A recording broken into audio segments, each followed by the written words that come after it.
हरिओम, ओम आनंद ma'am, Om Shanti ma'am, ओम ज्ञान ma'am. आप सभी दर्शकों का हमारे चैनल पर स्वागत है। आज हम लोग बीएड 4th सेमेस्टर के अंतर्गत मोच के विषय में अध्ययन करेंगे। मोच क्या है? जैसे हम लोग देखते हैं व्यवहार में कि लोग कहते हैं कि झटके से मैं मुड़ा और मेरे घुटने में जो है एकाएक जो है चट से की आवाज़ आई और मुझे बड़ा तेज़ दर्द होने लगा। तो एक प्रकार से यह मोच है। यानी कहने का तात्पर्य है कि जो हमारे हड्डियों के जोड़ हैं उनमें जब किसी प्रकार की कोई समस्या उत्पन्न होती है, झटका लगने से या एकाएक मुड़ने से या एकाएक असंतुलित होने से या एकाएक उसमें घाव लगने की वजह से, जब हड्डियों के जोड़ के अंदर कोई समस्या उत्पन्न होती है या जोड़ पर कोई समस्या उत्पन्न होती है तो सामान्यतः उसे हम मोच कहते हैं। आइए इसके बारे में हम लोग डिटेल में पढ़ते हैं, देखते हैं। मोच क्या है? शरीर के अस्थिबंध, यानी जो हमारे शरीर के हड्डियों का जो जोड़ है, चाहे हमारे कलाई का हो, चाहे अंगुलियों का जोड़ हो, चाहे घुटने का हो, चाहे पैर के अंदर हो या फिर कमर के अंदर जो जोड़ होता है, यानी शरीर के अंदर जो अस्थिबंध है, यानी जो हड्डियों का जोड़ है, शरीर के अंदर अस्थिबंध में चोट लगने से या अत्यधिक दबाव पड़ने से, जब दबाव पड़ता है तो जो हड्डियों का जोड़ होता है इनके बीच में अत्यधिक दबाव पड़ जाता है, तो यहाँ पर जो सेल्स जो कार्य करती हैं या जो हमारे यहाँ फिसलन वाली जो प्रवृत्ति होती है उन हड्डियों के ऊपर, हड्डियों का, वे अत्यधिक प्रभावित हो तो उसके कारण से भी दर्द होता है।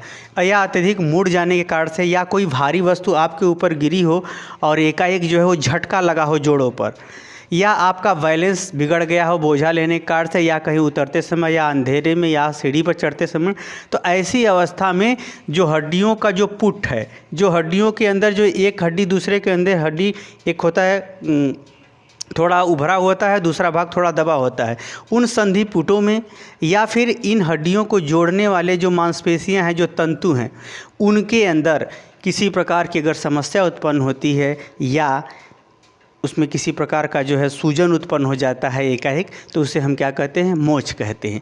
तो यह जो मोच होता है, या तो इन दोनों के बीच में सूजन हो जाता है, या तो किनारे की जो हड्डियां हैं जिसके अंदर एक दूसरे को फंसी हुई वो टूट जाती हैं, या तो फिर जो है एकाएक के जोड़ क्या है उखड़ जाता है। इसके विभिन्न स्वरूप मोच के रूप में देखे जाते हैं।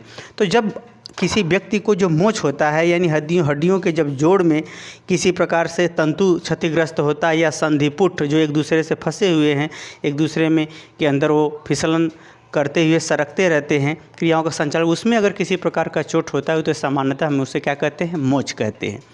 तो अब अक्सर जो है अधिकांशतः बच्चों के शैक्षणिक जीवन की बात करें तो खेल कूद के अंतर जो झटके से मुड़ना होता है, या फिर एकाएक जो है खेल के अंतर्गत अपना उत्तम प्रदर्शन के अंतर अगर उसका शरीर डिसबैलेंस होता है या वह ध्यान नहीं देता है, तो ऐसी परिस्थिति में जो है असंतुलन के कारण से भी उन जोड़ों पर अत्यधिक बल पड़ जाता है, जिसके कारण से वहाँ पर जो है मोच की स्थिति उत्पन्न हो जाती है।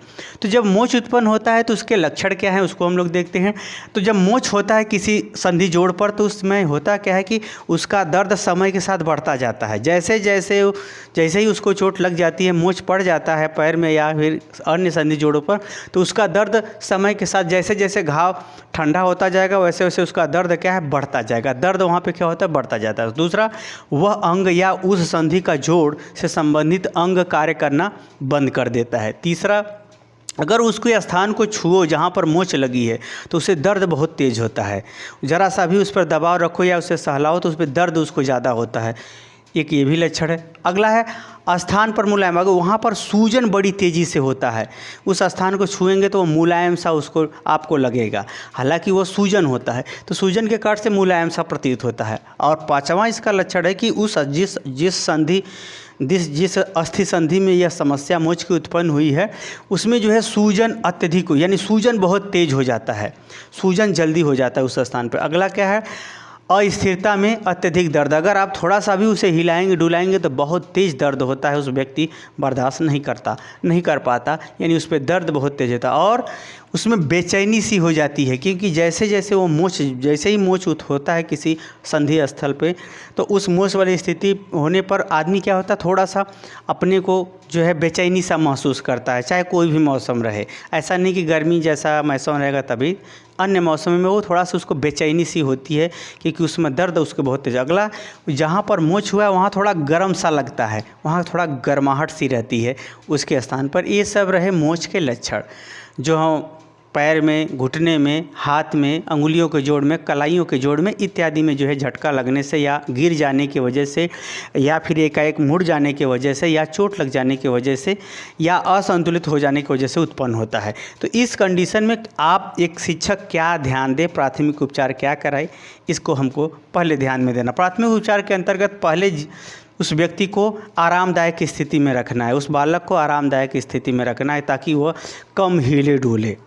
तो आरामदायक स्थिति में रहेगा तो उसका थोड़ा सा जो है वो रिलैक्स महसूस करेगा, तो जो हिलेगा डोलेगा नहीं तो फिर दर्द भी कम होगा। अगला, दूसरा, चोटिल वाले भाग को यदि वह बेचैन ज़्यादा हो रहा है और शरीर को भी हिला डुला रहा है तो चोट जहाँ पे मोच आई है, जिस जोड़ में मोच आई है वह और ज़्यादा दर्द देने लगेगा। तो इस बात का ध्यान रखिए, अगर वो बेचैनी ज़्यादा प्रदर्शित कर रहा है, ज़्यादा उसे गर्मी और ज़्यादा वो बेचैन सा है, तो जिस भाग में चोट लगी है उसको हल्का सा ऊपर रख दें, हल्का सा ऊपर रख दें। दूसरी बात कि उसे स्थिर रखने का प्रयास करें, जिस अंग में मोच आई है, जिस संधि जोड़ में मोच आई है उसे हल्का सा ऊपर रखें और उसे स्थिर रखने का प्रयास करें।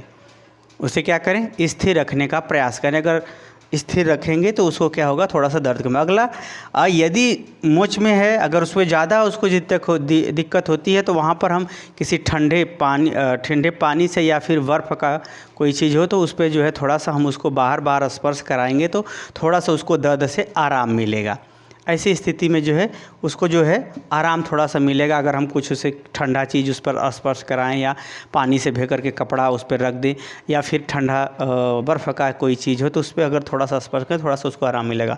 और पांचवा, इसमें ध्यान ये देने की बात है कि जब वो देखो कि सूजन बहुत तेज़ी से बढ़ रहा है तो उसे रोकने के लिए, क्योंकि वो सूजन जितना अधिक हो जाएगा उतना ही उसको सुधार होने में समय लगेगा, तो ऐसी स्थिति में रुई लगाकर या बैंडेड लगा करके या रुई बैंडेड दोनों लगा करके उसे जल्दी से जल्दी लपेट दे उस स्थान को, ताकि उसका सूजन अत्यधिक न होने पाए, सूजन कम रहे ताकि उसका जो है कम समय में वो ठीक हो सके। अगला है छठा, चिकित्सा। चिकित्सा का तात्पर्य है कि जब मोच लग गई तो उसे यथाशीघ्र हॉस्पिटल में पहुंचाएं।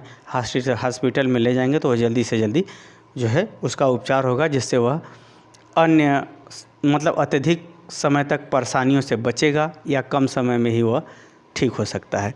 तो इस प्रकार से है। अब कैसी स्थिति है, जैसे अंगुलियों का जोड़ है या कलाई का जोड़ है या घुटने का जोड़ है, तो जोड़ के हिसाब से ये सब परिस्थितियां देखने को मिलती हैं। जितना ही जोड़ महत्वपूर्ण होगा उतना ही ये सब लक्षण ज़्यादा दिखेंगे।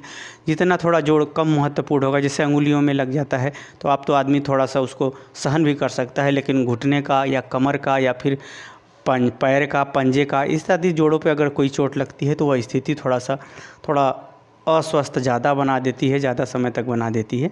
तो ये सामान्यतः जो है आप समझ गए होंगे कि मोच क्या होता है। मोच के विभिन्न गतिविधियों के अंतर्गत मोच जब उत्पन्न होता है तो जोड़ों से संबंधित मांसपेशियां या जोड़ों के अंदर एक दूसरे पर घर्षित होने वाली हड्डियों के अंदरों जब चोट लगता है तो उसके कारण से हमारी क्रियाविधि का संचालन या उस अंग का क्रियाविधि का संचालन पूरी तरह से अवरुद्ध हो जाता है, जिसमें आदमी बेचैन होता है। ऐसी परिस्थिति में ये सब लक्षण दिखते हैं, जिसके आधार पर अगर शिक्षक विद्यालय के अंदर इन उपचारों पर थोड़ा सा ध्यान देते या इन गतिविधियों को अपना ले तो जो है हम जो है मोच को जो है कम समय में ही एक सही दिशा में स्वस्थ रखने में अपना योगदान दे सकते हैं। मुझे उम्मीद है कि इसका अर्थ और इसकी प्रकृति, इसका लक्षण आप समझ गए होंगे। इसके उपचार में आपकी क्या भूमिका, इसे भी समझ गए तो कमेंट बॉक्स में ज़रूर बताइए। साथ ही मेरे चैनल को लाइक शेयर सब्सक्राइब भी कीजिए। हरिओम।